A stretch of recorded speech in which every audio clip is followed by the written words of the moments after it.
Alhamdulillahi Rabbil Alamin. Wassalatu wassalamu ala ashrafil anbiya wal mursalin Sayyidina Muhammadin wa ala alihi wa sahbihi ajma'in. Hadis yang ke-27, istiqamah dalam berbuat taat.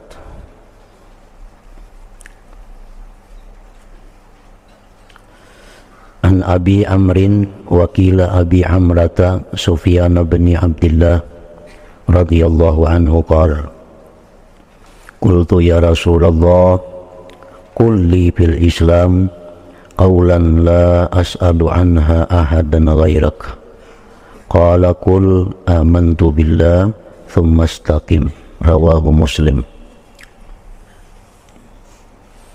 Artinya daripada Sufyan bin Abdullah radhiyallahu anhu. Kunyah dari Sufyan itu ada yang mengatakan Abi Amrin, ada yang mengatakan Abi Amrah.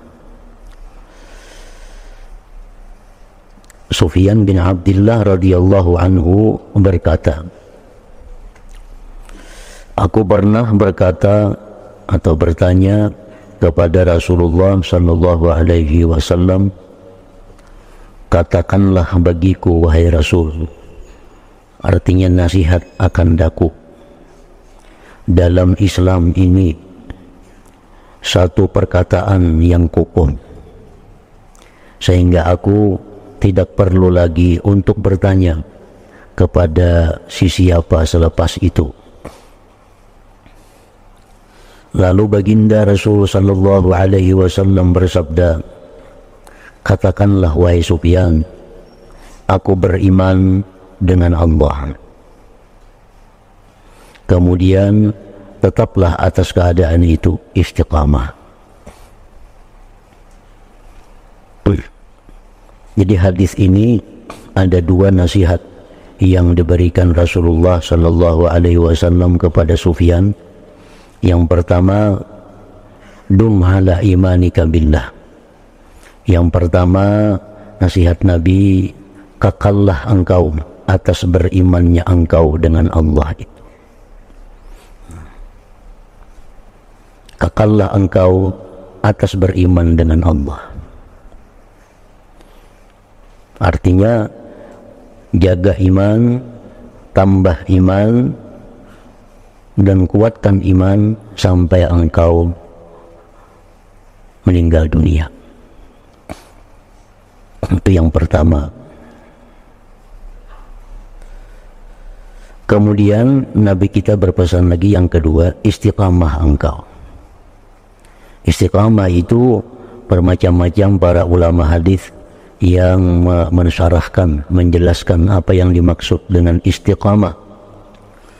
Ada sebagian yang mengatakan bi an taf'alal ma'murat wa tajtanibal munkarat atau manhiyat fi kulli ahwalik,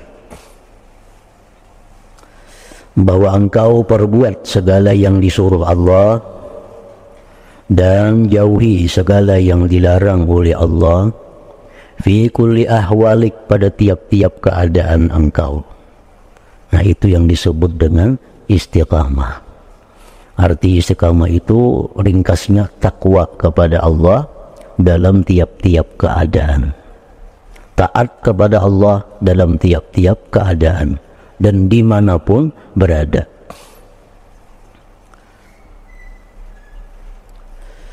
Iman kepada Allah, nah iman itu al-iman yarnabi uryanun, iman itu bertelanjang, iman itu ada telanjang.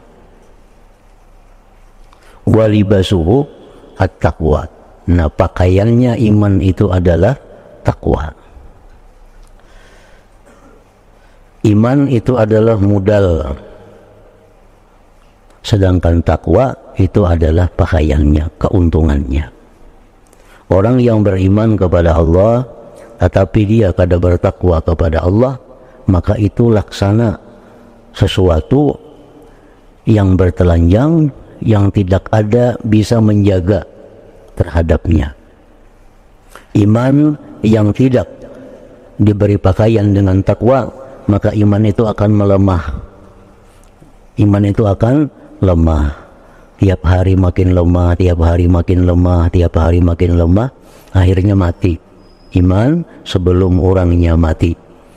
Nah, supaya iman ini selalu hidup, supaya iman ini selalu berkembang, supaya iman ini selalu berkualitas, maka mesti dibaringi dengan takwa kepada Allah. Kita menuntut ilmu, itu memperkuat iman. Kita sembahyang 5 waktu, memperkuat iman. Nah, kita melakukan zikir, memperkuat iman. Nah, sebaliknya, bila kita berbuat maksiat, itu melemahkan iman. Berbuat maksiat lagi, iman tambah lemah lagi. Maksiat lagi, iman tambah lemah lagi. Kebanyakan maksiat, akhirnya imannya hilang sebelum orangnya hilang dari dunia ini. Nah, makanya disebutkan bahwa dosa-dosa itu membawa kepada mati tidak beriman. Orang kebanyakan berisi dosa, akhirnya imannya habis. Jadi matinya kada lagi membawa iman. Nah, jadi perintah Nabi kepada Sufyan ini, pertama engkau beriman kepada Allah, yang kedua istiqamah. Artinya apa? Takwa kepada Allah dalam tiap-tiap keadaan dan dimanapun berada. Istiqamah artinya menjunjung perintah Allah, menjauhi larangan Allah dalam keadaan apapun. Dalam keadaan susah, dalam keadaan senang, dalam keadaan miskin, dalam keadaan kaya. Takwanya kepada Allah itu kada berubah. Nah, itu bagian dari istiqamah. Orang yang waktu miskin takwa kepada Allah, begitu dia kaya, dia hilang takwa kepada Allah, seperti sahabat Nabi Sa'labah. Dia takwa kepada Allah waktu miskin, kada pernah ketinggalan majelis Rasulullah, kada pernah ketinggalan sembahyang berjamaah lawan Rasulullah waktu dia miskin. Sudah dia kaya, dapat harta yang berlimpah ruah, maka akhirnya Sa'labah ini hilang ketakwaannya. Nah, itu ngarannya takwanya itu kada istiqamah. Ada orang yang lagi sugih, lagi nyaman, takwa kepada Allah. Lagi sugihnya penyembahyang, lagi sugihnya sosial, lagi sugihnya takwa kepada Allah. Nah, begitu bangkrut, begitu miskin, akhirnya sembahyang kada lagi, umpat permainan, umpat berjudi, umpat melakukan hal-hal yang jalan kada baik untuk mencari kaya pulang. Nah, itu ngarannya kada istiqamah. Padahal istiqamah itu adalah takwa kepada Allah dalam keadaan susah, dalam keadaan senang, dalam keadaan sihat, dalam keadaan sakit, dalam keadaan miskin, dalam keadaan kaya. Takwanya kepada Allah kada berubah. Nah, itu istiqamah. Yang kedua, istiqamah itu takwa kepada Allah dimanapun berada, baik dalam rumah, baik di luar rumah, baik di luar kampung, baik di luar negeri, dimanapun ia berada, takwanya kepada Allah itu kada berubah. Banyak orang yang dalam rumah bagus, begitu keluar rumah sudah kada bagus lagi. Banyak orang yang di kampung bagus, sudah keluar kampung kada bagus lagi. Banyak yang di luar kampung bagus, sudah keluar negeri kada bagus lagi. Nah, ini kada istiqamah ngarannya. Padahal istiqamah itu mestinya dimanapun dia berada, takwanya lawan Tuhan itu tetap ada. Baik dalam keadaan seorangan kada ada orang melihat selain Allah, ini tetap takut kepada Allah. Di tengah orang banyak pun takwa kepada Allah. Nah, itu yang diperintahkan Nabi tadi, sumastaqim, kemudian engkau istiqamahlah.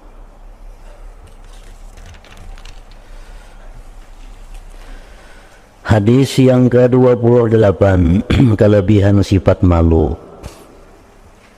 An Abi Mas'ud Al-Badri Uqbah bin Amr radhiyallahu ta'ala anhu qala qala an-nabi sallallahu alaihi wasallam idza lam tastahi asna' ma syi'ta, rawahul Bukhari.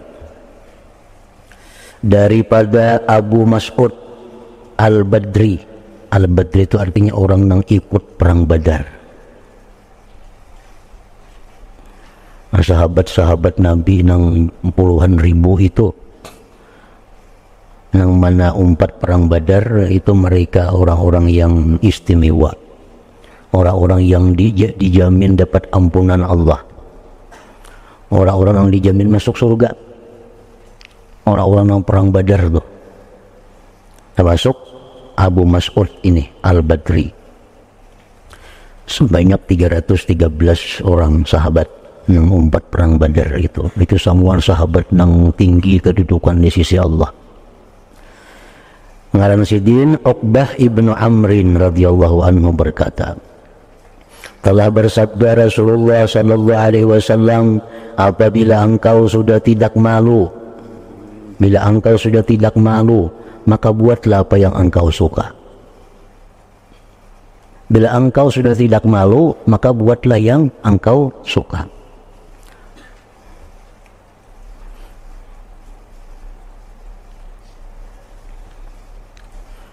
Ada beberapa macam yang mensyarahkan hadis ini. Sebagian ada yang mensyarahkan bahwa hadis ini adalah sebenarnya tahdid, ancaman. Bila ikam sudah kada supan lagi, gawi jenapa ikam hendak. Nah, maksudnya kalau orang itu punya sifat malu, maka tentu dia berbuat sesuai aturan. Bila orang ada sifat malu, maksud malu itu lain lawan penyupan, lain lawan penyupan.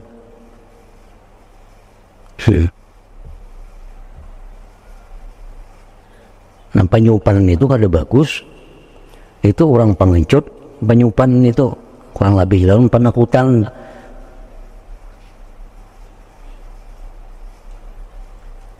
Maksudnya malu ini adalah satu budi pekerti, khuluq. Budi pekerti ya ba'asu yang mendorong ala tarkil kabih, meninggalkan perbuatan jahat, wa fi'lil malih, dan memperbuat yang baik. Nah itu malu nang bujur. Ini supan membuat kada baik. Nah ini nang bujur-bujur malu. Among supan berbuat baik, nah itu lain malu ngarannya. Disuruh orang azan, mungkin azan yang supan bang, penyupan itu ngarannya lain malu nang bagus. Bila disuruh berbuat baik tuh supan, itu lain malu nang bagus. Malu nang bagus itu adalah malu nang mencegah kita berbuat kada baik.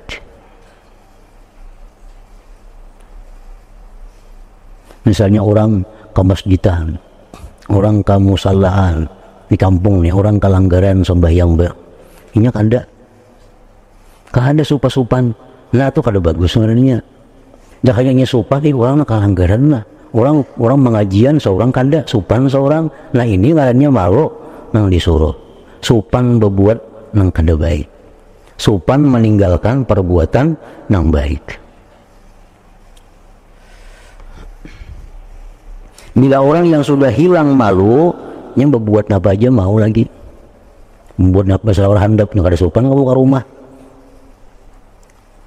Nah, bebinian lang kada baik tuh, kada bakar udungnya, kada supan di muka rumah. Itu orang kada beriman marahnya. Karena jar Nabi al-haya minal iman. Malu itu adalah bagian dari iman.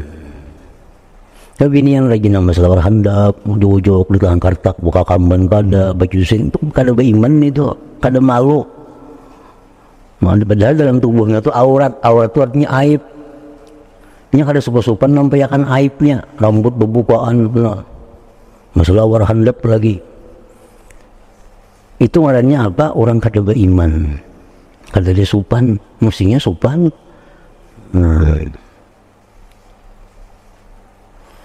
Imam Fudail bin Iyad rahimahullah berkata, menjadi Imam Fudail, khamsatun min alamatis syaqa, 5 perkara ini tandanya orang yang celaka. Kan dalam rahim mama, dalam rahim ibu tuh ditulis kalau kita, ditulis kita oleh malaikat, apakah kita ini celaka atau beruntung. Bila celaka artinya bakal jadi penghuni neraka, bila beruntung bakal penghuni surga. itu ditulis dalam rahim ibu, ditulis sudah sebelum kita lahir, kita ditulis ini orang bakal celaka, matinya ke neraka, ini orang beruntung, matinya ke surga. Nah tanda-tandanya orang yang celaka itu kayak apa? Tanda-tandanya orang yang dalam parut ibu, dalam rahim ibu dicatat sudah sebagai orang celaka, sebagai bakal penghuni neraka. Tandanya ada 5. 1, al-qaswatu fil qalbi. Yang pertama, keras hati. Keras hati. Nah, apa arti keras hati ini tuh? Arti orang keras hati itu apa? Kada mampan dinasihati lawan nasihat Quran, hadis, nasihat agama. Kada mampan. Hikam kada bagus, tangka itu dilarang Tuhan, kada boleh. Manjul, manjul. Kan aku yang kayak apakah? Aku juga mati ke neraka kada bawaan juga. Nah, manjul dinasihati. Al-qaswatu, ada manusia kayak itu, ada benar manusia yang kayak itu dinasihati manjul. Berarti orang ini calon sudah penghuni api neraka. Dinasihati Quran kada mampan, dinasihati hadis apalagi, dinasihati lawan perkataan wali aginnya, Quran aja kali dipakainya. Al-qaswah fil qalbi. Yang kedua tandanya jumudul ain. Jumudul ain itu artinya beku mata. Nah, beku mata artinya orang ini kadang mau menangis mengingat banyak salah lawan Tuhan. Banyak salah lawan Tuhan, baik perkataan, penglihatan, pendengaran, tingkah laku, banyak yang salah. Tapi kadang maunya menangisi. Beku matanya itu. Nah, ini tandanya juga. Nah, yang ketiga, qillatul haya. Kada pemalu orangnya tadi, kada penyupan tadi, berbuat jahat, kada supan.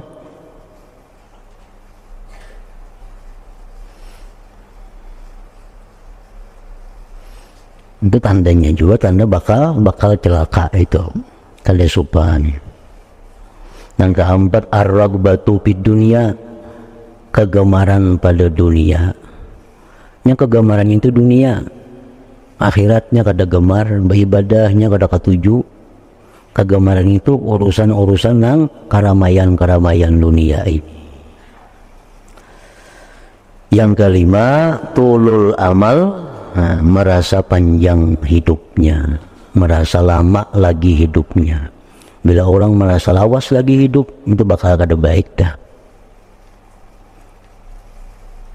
Nah, jadi 5 macam itu sekalimanya ada pada diri orang itu komplit sudah artinya.